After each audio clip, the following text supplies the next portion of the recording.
Friends, మనం ఇప్పుడు ఒక సక్సెస్ఫుల్ పర్సన్ స్టోరీ విన్నాము. He is IIM passed out from Udaipur.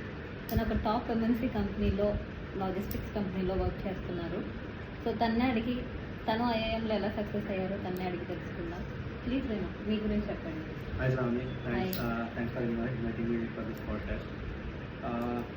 నేను 2014లో ఐఐఎంలో జాయిన్ అయ్యాను after completing my BTech.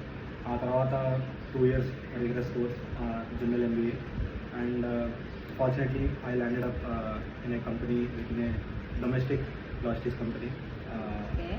But నేను మీరు అసలు ఐఐఎం రావడానికి ఫస్ట్ ఆలోచన ఎక్కడి నుంచి వచ్చింది?